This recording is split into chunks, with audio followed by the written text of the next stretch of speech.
एक पिता के 3 पुत्र थे और तीनों पुत्र एक ही स्कूल में पढ़े, एक ही टीचर ने पढ़ाया, एक ही परिवेश में रहे और एक ही व्यवस्था में पले बड़े हुए। और जब उन पास आउट हुए तो एक ही कंपनी में संयोग से तीनों को नौकरी मिल गई। तीनों लोग नौकरी करने लगे। तीनों लोगों ने फ़ोन करके घर पे बताया कि बड़े वाले ने, एक लड़के ने बताया कि मेरा वेतन 40,000 है, दूसरे ने बताया मेरा वेतन 20,000 है, तीसरे ने बताया मेरा वेतन 10,000 है और ड्यूटी सबकी बराबर है। कुछ दिन बीता, उसके बाद पिताजी कंपनी में सीधे पहुंचे मैनेजर के पास। कहा भाई मेरे तीनों पुत्रों ने एक जैसी डिग्री ली है, एक क्लास में एक ही व्यवस्था में पढ़ाया है हमने, तो इनका वेतन अलग अलग क्यों है। कहा बाबूजी बैठो, मैं बताता हूँ इनकी व्यवस्था। पिताजी बैठे, तीनों बच्चों को मैनेजर ने बुलाया।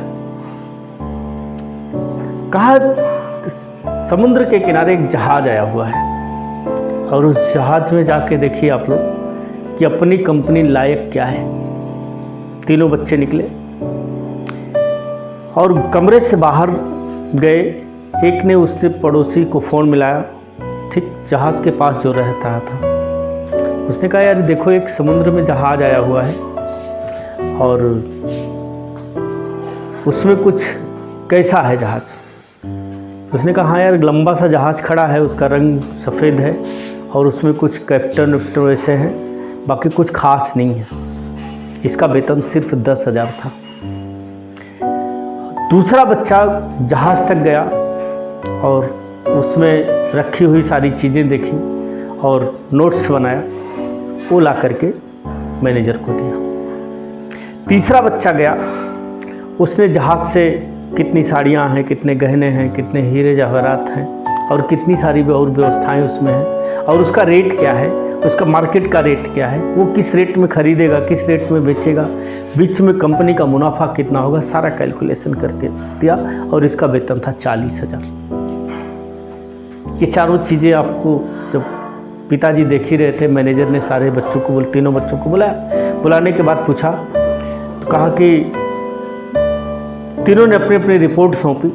तो पिताजी की समझ में आ गई बात कि सबसे ज़्यादा जो जिम्मेदारी लेता है उसको सबसे बढ़िया व्यवस्था मिलती है और बीच वाला थोड़ी सी लापरवाही किया, उसको थोड़ा सा वेतन कम था लेकिन गया जहाज़ तक। लेकिन तीसरा जो सिर्फ यहीं से फ़ोन से ही उसने बात कर ली और वहीं पर उसका वेतन सिर्फ 10,000 था।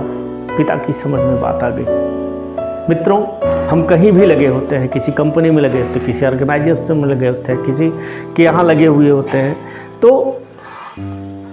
अपनी नैतिक जिम्मेदारी क्या है।